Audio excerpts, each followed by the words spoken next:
pembelajaran kita yang sebelumnya.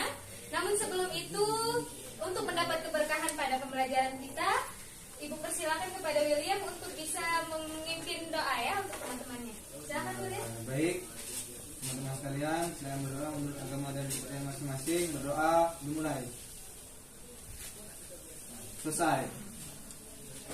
Baik, terima kasih William atas sudah memimpin doa kita pada pagi hari ini. Baik, sebelum kita melanjutkan pembelajaran, Ibu akan mengecek kehadiran anak-anak sekalian. Baik, Ibu akan memanggil Salsa. Hadir? Hadir Bu. Oke, Salsa hadir. Bisa? Hadir Bu. Bisa hadir. Ansarullah. Tidak hadir Bu. Ansarullah? Tidak hadir ya? Bolos, Ada Bu. Bolos. ya? Apa ya? Tidak ada surat ya? Ya, Bu. Ada Bu. Oke, Panji? Panji Sakit, Bu, sakit. Oke, ada surat Bu. William? Hadir, Bu. Oke, hadir ya. William hadir. Baik, ada Panji dan juga Ansarullah yang tidak hadir. Mungkin mereka sedang sakit ya, tapi lupa untuk mengkonfirmasi. Baik, terima kasih untuk anak-anak yang sudah hadir pada pagi hari ini. Sebelumnya, Ibu akan menjelaskan, memberitahukan terlebih dahulu materi apa yang akan kita pelajari hari ini. Materi kita yang akan kita pelajari adalah tentang dinamika peran Indonesia dalam perdamaian dunia berdasarkan Undang-Undang Dasar Negara Republik Indonesia melalui hubungan internasional. Baik, setelah itu Ibu akan memberitahukan terlebih dahulu apa tujuan dari pembelajaran kita hari ini. Tujuan pembelajarannya yang pertama adalah Ibu harapkan setelah dari pembelajaran ini anak-anak semua dapat menjelaskan tentang makna dari hubungan internasional. Yang kedua, anak-anak bisa memahami dan juga dapat menjelaskan faktor-faktor yang mendorong terjadinya hubungan internasional. Baik, setelah itu mungkin Ibu akan bertanya terlebih dahulu. Mungkin ada anak-anak sekalian yang tahu apa arti dari hubungan internasional. Silakan tunjuk tangan. Ada? Ya, Bu. Ya, silakan William. Hubungan internasional itu, hubungan internasional setahu saya itu hubungan antara negara satu dan negara yang lain, Bu. Contohnya Indonesia dan Malaysia, mungkin begitu, Bu. Yang saya tahu, Oke, Bu. baik, terima kasih. Bagus ya, tepuk tangan dulu untuk William ya. Oke, di sini Ibu sudah memasukkan makna daripada hubungan internasional. Hubungan internasional itu benar yang sudah disampaikan oleh Sidik, itu merupakan hubungan yang terjadi di antara dua negara ataupun lebih, di mana hubungan itu bersifat global yang juga itu meliputi semua hubungan yang terjadi dengan melampaui batas-batas ketatanegaraannya. Baik, itu tadi sudah dapat dipahami ya apa itu makna dari hubungan internasional. Apakah ada yang ingin ditanyakan dari materi yang Ibu jelaskan? Silakan. Bisa, Salsa, juga William. Ada yang ditanyakan? Apakah sudah cukup jelas ya?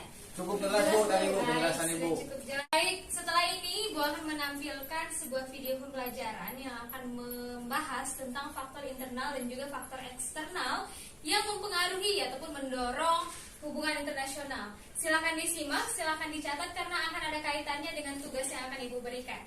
Ya, silakan disaksikan. Assalamualaikum warahmatullahi wabarakatuh. Selamat pagi anak-anak, salam sejahtera untuk kita semua. Pada kesempatan kali ini, di mata pelajaran Pendidikan Pancasila dan Kewarganegaraan, kita akan membahas terkait faktor-faktor yang mendorong terjadinya hubungan internasional. Sebelumnya, kita juga sudah mempelajari terkait dengan makna dari hubungan internasional. Dan ini kita akan membahas tentang faktor yang mendorongnya. Faktor pendorong terbagi menjadi dua, yakni ada faktor internal dan juga faktor eksternal. Faktor internal yang mendorong hubungan internasional. Faktor yang pertama yakni kebutuhan nasional belum tercukupi dengan baik. Hal ini dikarenakan kebutuhan nasional belum tercukupi dengan baik, maka suatu negara perlu melakukan suatu hubungan internasional agar dapat mencukupi kebutuhan negaranya. Yang kedua, sumber daya alam yang kurang merata. Dikarenakan kurang meratanya sumber daya alam itu, maka agar kebutuhan suatu negara tercukupi, negara perlu melakukan kegiatan ekspor dan impor, yang artinya suatu negara harus melakukan hubungan internasional. Yang ketiga, adanya kekhawatiran karena keberlangsungan hidup negara terancam. Suatu negara menjalin hubungan internasional karena khawatir jika negaranya akan dikudeta atau mendapat intervensi dari negara lainnya. Yang keempat, letak geografis yang berbeda. Negara akan menjalin hubungan internasional jika kondisi dan letak geografisnya berbeda, sehingga mempengaruhi beberapa bidang kehidupan. Contohnya, negara yang tidak bisa tumbuh rempah akan mengimpor rempah dari negara lainnya. Dan yang terakhir, mewujudkan kepentingan nasional. Faktor internal dalam hubungan internasional juga terjadi jika sebuah negara ingin mewujudkan kepentingan nasional. Setiap negara tentunya memiliki kepentingan nasional, baik itu di bidang politik, ekonomi, sosial, budaya, dan sebagainya. Agar bisa mewujudkan kepentingan tersebut, maka suatu negara akan menjalin hubungan internasional. Kita akan beralih ke faktor eksternal yang mempengaruhi hubungan internasional. Terdapat 3 faktor. Yang pertama, yakni ketergantungan antar negara. Dalam menjalankan kehidupan, negara tentunya tidak bisa bertumpu hanya pada kemampuan nasionalnya sendiri, melainkan membutuhkan negara lain untuk tetap bertahan hidup dan mencukupi kebutuhan negaranya. Contohnya, dalam penyelesaian masalah ekonomi, hukum, dan politik. Atas kesadaran inilah, negara-negara akhirnya memutuskan untuk menjalin hubungan internasional. Yang kedua, membangun komunikasi dan persahabatan antar negara. Hubungan internasional dilakukan sebagai upaya untuk menjalin hubungan komunikasi dan persahabatan antar negara. Ada pula keinginan untuk dapat melakukan kerjasama yang produktif dan juga menguntungkan. Kemudian yang terakhir yakni keinginan mewujudkan tatanan dunia yang baru. Selain itu, negara menjalin hubungan internasional juga karena ingin memberi manfaat untuk kesejahteraan serta perdamaian masyarakat dunia. Itulah tadi faktor internal dan juga faktor eksternal dari hubungan internasional. Semoga dapat dipahami, semoga bermanfaat. Selamat belajar, terima kasih. Wassalamualaikum warahmatullahi wabarakatuh. Baik, dari video pembelajaran tadi, Bu harap anak-anak sudah memahami ya, apa itu yang menjadi faktor internal dan juga faktor eksternal yang mendorong hubungan internasional. Apakah dari penjelasan tersebut, dari video pembelajaran yang ditampilkan, ada yang ingin ditanyakan? Ada yang belum jelas mungkin? Bagaimana? Ada? Baik, jika tidak ada, mungkin Ibu akan menjelaskan sedikit lagi ya terkait dengan sumber hukum pelaksanaan hubungan internasional di Indonesia. Terbagi menjadi 4. Yang pertama, silakan anak-anak cek nanti ya. Di pembukaan Undang-Undang Dasar Negara Republik Indonesia tahun 1945 alinea keempat, di sana termaktub tujuan ataupun yang menjadi landasan daripada terjalinnya hubungan internasional. Kemudian ada Undang-Undang Dasar Negara Republik Indonesia tahun 1945 pasal 11 dan juga ada pasal 13. Kemudian Undang-Undang Nomor 37 tahun 1999 tentang hubungan luar negeri. Silakan anak-anak nanti baca. Mungkin dari sini apakah ada yang ingin ditanyakan lagi? Baik, jika tidak ada ya. Setelah ini Ibu akan menayangkan sebuah video lagi. Video ini berisi tentang kasus daripada hubungan internasional. Silakan disimak kembali ya, karena ini akan ada kaitannya dengan video tentang faktor internal dan juga eksternal tadi. Sementara itu, pemerintah Indonesia dan Brunei Darussalam sepakat untuk menjajaki sejumlah bidang lain di luar migas untuk meningkatkan kerjasama perdagangan. Selain itu, Menteri Luar Negeri Retno Marsudi menyampaikan pemerintah dan Brunei akan menjalin kerjasama perlindungan warga negara. Kedua pemimpin juga menyampaikan kita perlu mencari jalan agar perdagangan dapat ditingkatkan dengan antara lain menggali bidang-bidang kerjasama perdagangan dan investasi apa yang dapat dilakukan oleh kedua negara. Tadi kedua pemimpin menyampaikan bahwa untuk bidang investasi misalnya yang memiliki potensi tinggi untuk dikembangkan antara lain di bidang perikanan, kemudian di bidang pertanian, kemudian di bidang perkapalan dan pelabuhan. Bagaimana kerjasama antara Brunei Darussalam dan Indonesia? Berikut laporan koresponden CNN Indonesia Teddy Zuhari. Presiden Joko Widodo menerima kunjungan kenegaraan dari Sultan Brunei, Sultan Hasan Al Bolkiah di Istana Presiden Bogor, Jawa Barat pada Kamis pagi.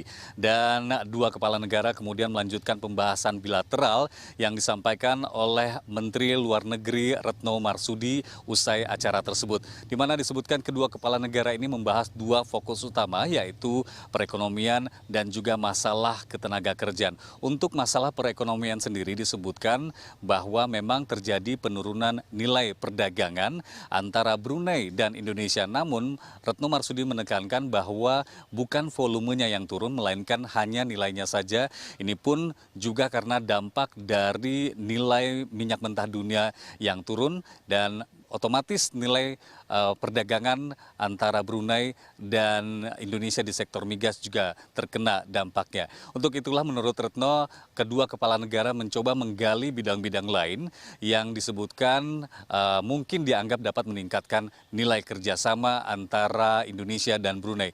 Misalkan saja Brunei tertarik untuk berinvestasi di bidang perkapalan, kemudian perikanan, dan juga pertanian. Untuk bidang pertanian sendiri menurut Retno Marsudi sudah ada beberapa hal yang dilakukan, misalnya saja antara pemerintah Indonesia dan juga pemerintah Brunei sudah melakukan untuk mengembangkan varietas atau bibit unggul tanaman padi jenis khusus yang akan dikembangkan di dua tempat di negara masing-masing.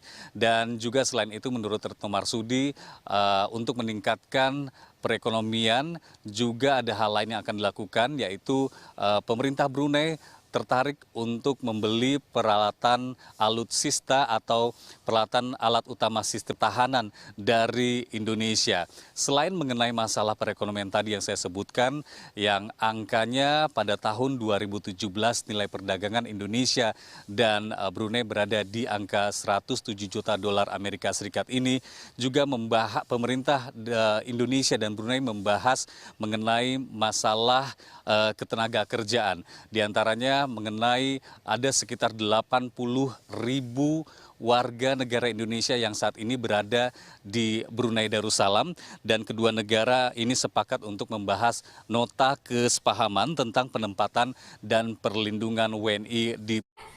Kemudian tugasnya adalah yang perlu anak-anak perhatikan. Silakan untuk dicatat tugasnya.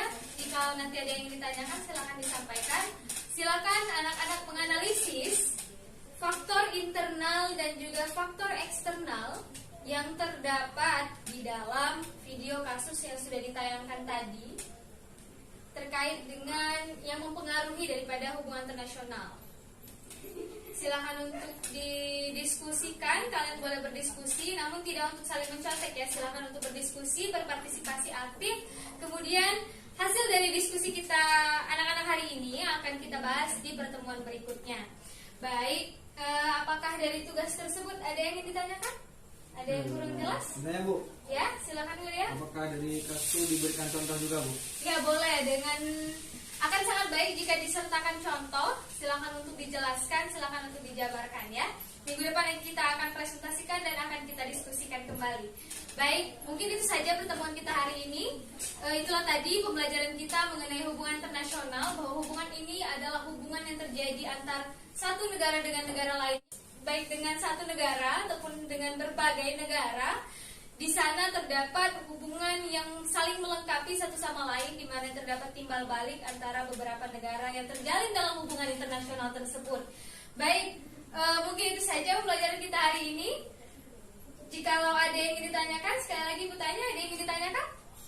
Sudah jelas Bu. Sudah jelas ya, Ibu harap pembelajaran hari ini dapat bermanfaat. Sebelum kita tutup, mari kita bersama-sama melafazkan lafaz hamdalah. Alhamdulillahirrahmanirrahim. Terima kasih atas partisipasi aktifnya hari ini. Ibu harap semuanya dapat dipahami dan ilmu yang didapat dapat bermanfaat ya. Ibu akhiri, wabillahi taufiq wal hidayah. Wassalamualaikum warahmatullahi wabarakatuh. Waalaikumsalam warahmatullahi wabarakatuh. Terima kasih Bu.